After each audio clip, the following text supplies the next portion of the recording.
Live from the City of Angels, Sunday morning, midnight movie money, and we're talking Fantastic Four that came in lower than expected. You go to Deadline here and you look at this at $118 million. Now, obviously, that's better than Thunderbolts and Captain America Brave New World. But this is under Superman, domestic and overall, with the global debut. All the numbers coming up here momentarily. But I'm going to talk about what happened here, okay? So when you look at this film, it had a big Friday to Saturday slide. 42% down from Friday to Saturday. That definitely doesn't happen often for the MCU.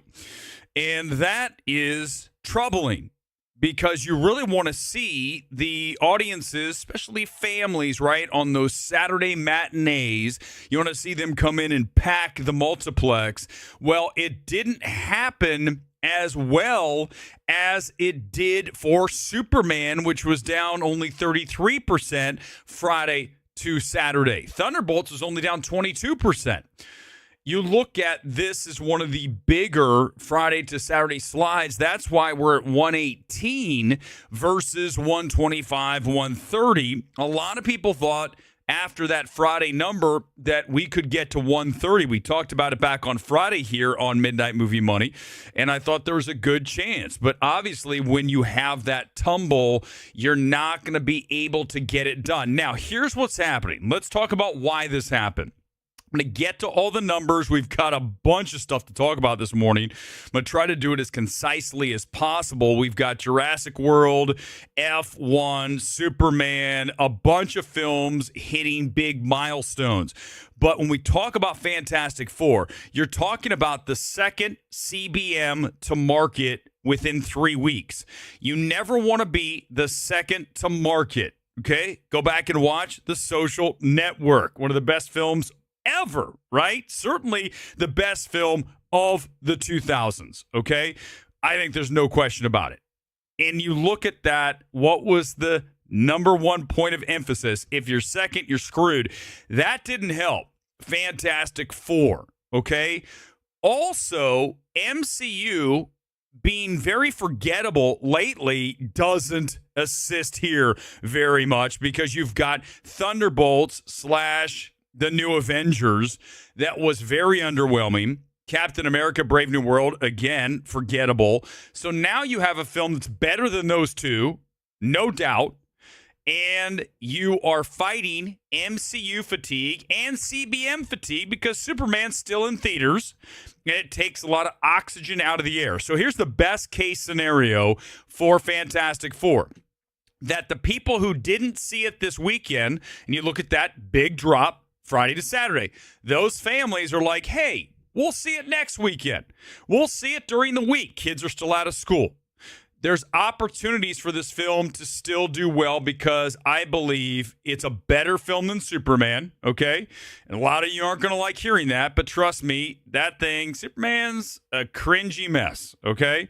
So when you look at this film, I think it's not like, oh, we're going to completely bury this thing at 118 million because you look at the overseas numbers, and I'll go right to the Disney email, and you can see here that it did better overseas than Superman did in its debut weekend. So there's where you can build on is these Marvel films typically do a 1-to-1 on the international cash, the domestic cash. So let's say it's 300. Well, international's 300, right? That's what you're looking for. When we look at some of these films later on here, like F1, the international cash is like 3 almost to 1 on the international versus domestic. But if we can at least get a 1-to-1, then this film should be around Superman, which is now at $500 million. I don't know if Superman gets to $600 million, okay?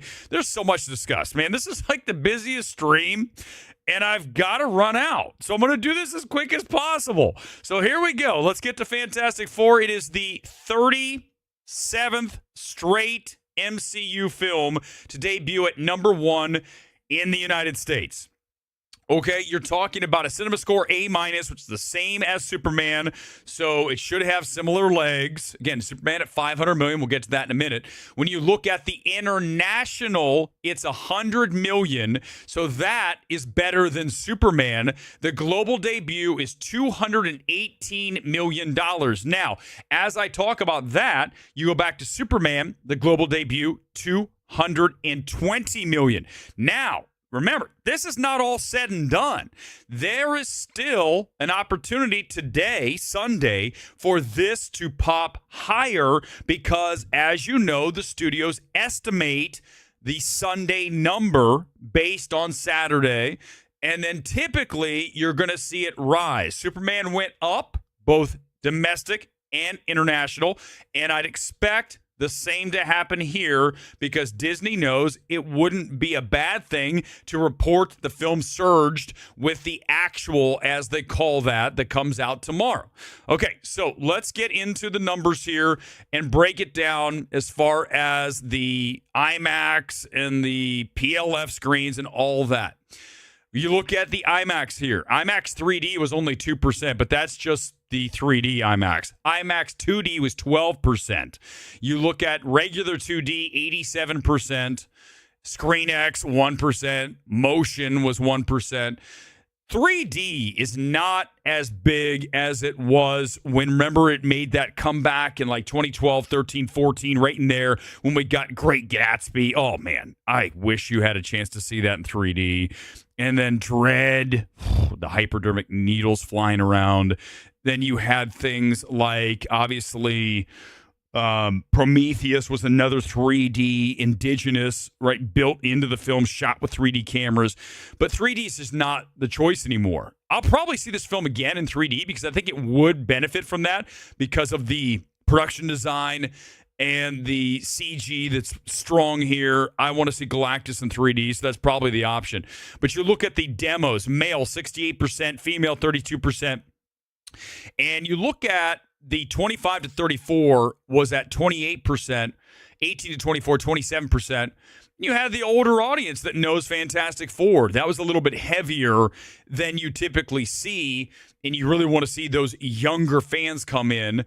And I don't know if Pedro Pascal helped. Does he trend to the younger audience? Is he cool? I know we've certainly been forced a very heavy heaping dose of Pascal. He's in virtually everything, and I think he's the worst part of this film. No question about it. But again, at 118 on the domestic, 100 overseas, 218, this is almost identical to Superman. And we go directly to the Warner Brothers email for Superman at that number 2 spot, down 57% this weekend, but more importantly, $500 million plus now on the global cash for Superman. And looky right there, F1 also crossed the $500 million finish line. Not quite finished, but getting close. You're looking at both of those Warner Brothers led films. I mean, when you talk about it theatrically, Apple is behind F1, and Warner Brothers said, we'll help out with that. We'll talk about F1 in a minute, but let's focus on Superman here. $500 million, and you look at the weekend here. As I scroll down, you can see the total global cash this weekend was $44.7 million. Okay? That gets to 502. All of you who think this is clearing $600 million, no question, you are wrong. I'm not saying it won't, but to pretend that it's going to fly past, you don't know what you're talking about. And again, I've got to deal with people like Louise, the box office expert, that guy, right? You know, Mr. Relentlessly Positive, everything is going to the moon. He's like one of these AMC stock shills. You really look at somebody who says this is getting possibly to 700 million. He said that a few days ago. When you look at the numbers, there's no way in hell it's getting to 700 million. Do you understand, guys, that if Weber, the guy who's so toxic and he's so loud and so opinionated, if I said that, I would get destroyed. Louise just waltzed around and is like, well, it might get to 700. And y'all are like, oh, he's so nice. We like him. Let's go ahead and give that a like. Don't do that. Don't do that, okay? Be objective. And if someone's wrong, call them out. I don't care if they're the nicest, quote-unquote, guy, and typically the nicest people are the most bullshit behind the scenes. You get what you get here from me. You look at this at 502.7 million, and I don't think it's definitely not guaranteed to get 600 million. Okay, the international cash you can see at 213.2. Domestic is coming up on 300 million, 289.5, and that's the problem, right? If the international cash matched the domestic, then we would for sure be at 600 plus million. Because that international cash is dragging, we are not guaranteed that $600 million mark. And also, it's very important to talk about this versus Man of Steel. Now, this is not Snyder versus Gunn. This is reality. Okay, guys? When you look at Man of Steel at $600 million plus on the global cash, you do the inflation calculator, what that money would be today, $900 plus million. This film might get to 600. So the problem here is I don't care about Snyder and Gunn. I don't give a shit. What I care about is where did a third of the audience go at the movie theaters? You got to see big picture. This is not about tribal bullshit of this director versus this director. It's very low thinking, by the way. Think bigger. Do you like going to the movies? Well, you need to ask yourself, where's 30% of the audience? They disappeared in the past 12 years. We've talked about that over and over. And this is another sign of just that. Let's get to F1 since I'm right here on the same email. I can just scroll down and hit it. There it is. F1 is your number 4 film. Number 3 is Jurassic World. We'll get to that in a minute. 700 million plus on the worldwide cash there. F1. Domestic 6.2 this weekend, international 20. You see, this is what's crazy about F1, right? When I said F1 could beat Superman on a global box office, I said that before Superman opened. F1 was very early, and I said maybe because the international cash. Look at the international cash, 344.1. The problem, domestic, 165.6. U.S. citizens, you did F1 wrong. You dropped the ball. You all suck. Best film of the summer right here. And it's at now 509.7 million. Again, this is an Apple film. And they said, hey, Warner Brothers, can you help us distribute this across the globe? You know what you're doing.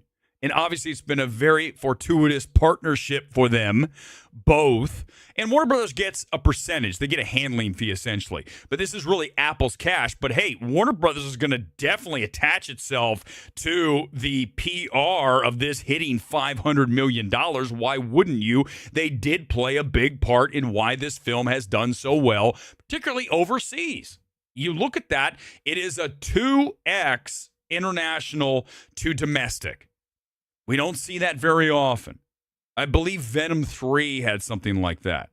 Sometimes you've got the domestic bigger than the international. We just mentioned, you look at Superman, go back and look at Twisters, same kind of thing. Wicked, better domestic than international. But in this case, the international is destroying the domestic. And if the domestic had held its end of the bargain, guess what? It might have beaten Superman. Because if this film's at 300 and the international's at 344, where it's 644, Superman's not getting there. So I would have been right. Again, if you're in the United States, you let this film down and you're to blame. You look in the mirror when this stream's over and say, did I do enough for F1? And the answer is very likely no. And you should feel tremendous amounts of shame here this morning as this film could not get bigger in the United States because you all failed it. Jurassic World is now at $700 million. We go to the universal email here on this Sunday. You know, see, we operate in reality and with facts and then heavy opinion when it needs to be delivered. And you look here at this at $718 million. That's fantastic, right? All right. Thumbs up. And then you say, wait a second. The last one got to $1 billion. Again, where has the audience gone? This is the bigger picture, guys. When the last film back in 2022 got to 1 billion plus. This is going to get to maybe 775, maybe 8, but still you're looking at roughly 20% down on a max. Make that minimum, right? 20% down. If it gets to 800 and it was a billion, 20% down. That's bad. And that's, again, a sign of audience erosion. That's what we need to focus on. The audience erosion that is occurring at the multiplex. But yes, of course, we're going to get another Jurassic World, because here's the thing, right? You all lament, and so do I. I don't want to watch all of these reboots and Avatar 3. I mean, literally, I'd rather watch almost anything than Avatar Fire and Ash refuse. I mean, it's just so artificial, right? All of that crap. Cameron, what a waste of your career on the back end, buddy. You look at the propensity for these studios to make these sequels, to keep rehashing shit. Because here's the thing. What film could Universal come up with and make $718 million in original story? It's very difficult. I mean, that's the problem. The mindset is we can't, so we're not going to try. I'm not saying you shouldn't. I mean, obviously, if you make an original film, let's hope you can keep the budget down. You know, these films have $200 million roughly budget on a lot of these huge tentpoles. That's about the average, some a little higher, some a little lower. But $200 million, if you can make a film for $100 and get that thing to $500 million, then you're talking about a bigger profit, right? But the thing is for an original film to hit $500 million, it's almost impossible. You go back, you look at Sinners. A film that you all think probably made $1 billion. You know how much that made worldwide? $365. That's not very good. I mean, in the grand scheme of things. Yes, for a film like that, it is. But right in the old days, Sinners would have gotten to 500 plus million in today's cash. Probably more. Because let's face facts. Even though this is a theatrical channel, all we talk about is going to the movies. I'm not talking about Happy Gilmore 2 tonight. I'm not going to watch it. It's on Netflix. I only make rare exceptions for them, and I'm not for Happy Gilmore 2, that's for sure. Good God, I'm going to keep as many brain cells as I can. But you look at where we are, and movies just don't hold the same cultural significance, okay? Marvel's going down. Superman's not going to come close to Man of Steel. Jurassic World is under the last film by a substantial margin. So ultimately, you have to ask yourself, what's going on? Well, people aren't going to the movies as much. It's that simple. Smurfs is number 5, which has actually done better overseas, way better overseas than it did here in the States, where it completely just crashed. I'm not watching Smurfs. Don't ask me to watch Smurfs. I will not do it. Box office top 10, and then we are going to roll. Fantastic Four first steps, number 1. 118 million, 28,600 per location. Superman, number 2. 289.5 million here in the States, 500 million plus on the global. Jurassic World Rebirth, $301 million here, and you're talking about 400 million overseas for a total of 700 million on the worldwide. F1 is number 4, 165 stateside, and then you talk about all the international cash, only 350 million, so you're talking about 500 million on the global on F1. Again, all of you, think about your actions. The fact that you did nothing for F1. And if you did, you didn't do enough. You didn't knock on your next door neighbor's door and say, go see F1. It's the best movie this summer. That's the least we can ask of you. And you didn't do that. You didn't get out in the neighborhood. You didn't flyer cars. You weren't part of that movement to make this film bigger. And as such, again, nothing but shame for you here today on this Sunday morning. Smurfs is number 5. 6, I Know What You Did Last Summer, down 60%. That movie's not good. We're going to drag Menzel tonight, by the way. He's coming on live. I'm going to get a chance to hammer him because he said that was really fun. It's not. It's down 60%. How to Train Your Dragon, 7. Eddington, down 62%. That film is number 8. It's only at $8 million, but I've been told Ari Aster is the best director in the history of cinema, but his films only make $8 million. I mean, that's less than Beau's Afraid. Yeesh. And then we have the Indian film, is it Salaria? I don't know how to say that. Number 9. And number 10 was Oh Hi, which was a small indie I did not see. I went to see Bambi the Reckoning. From the same guys who brought you, yeah, the old days are long gone. The same guys who brought you Pooh, Blood and Honey, the Winnie the Pooh horror film. I saw Bambi last night. We'll discuss that tonight. I don't see it in the top 10. I'm not surprised. But yeah, it's just unfortunately never going to be the same at the multiplex. I mean, the reality is there's too many choices now. We'll talk about it tonight because I think it is important. Obviously, it's a big picture kind of thing. When you look at where we are, we have too many options. You know, if you're watching here on X or YouTube, no one was doing that really back in 2010. A little YouTube, right? Tiny, looked like no one cared. And then X was Twitter, and they didn't have video. And then you didn't have Kick and Twitch and all these things. You have so many options now. In addition to Netflix and Hulu and Amazon Prime, there's too much in the world for you to pick from.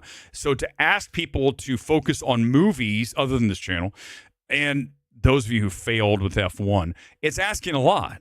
And that's unfortunately the reality of the situation. It'll never be back like it is. We'll lose movie theaters. We'll keep some for sure, but we're not going to have nearly as many as we even have today because it will slowly continue to erode. The only way to fix this, and I'll leave it at this here this morning, and then I'm off to the beach. You look at this film, any film, pick a film, and you put it with theatrical exclusivity for 60 days. Maybe you could start to turn this around. But until Adam Aaron, I'm not going to yell this morning. I'm not. Maybe tonight, not doing it, okay? But Adam Aaron makes 10 plus million. Some people say 20 million a year, right? With the stock and everything he does there.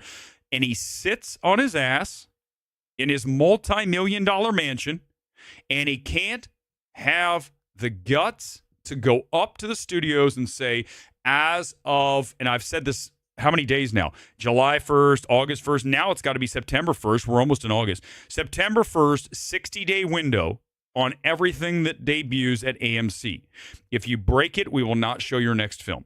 That's how you start to fix it. I'm not saying you can totally get back to the old days, but that is one huge step. But it's too much for a guy who makes 10 plus million sitting around, probably going to swig a couple of martinis tonight over his T-bone, and that dude can't be bothered to do his fucking job. That pisses me off, and I'm not going to yell, but that's it. Peace out. Thanks for being here. We'll see you back here tonight for the big show, Sunday Evening Spectacular. Goodbye.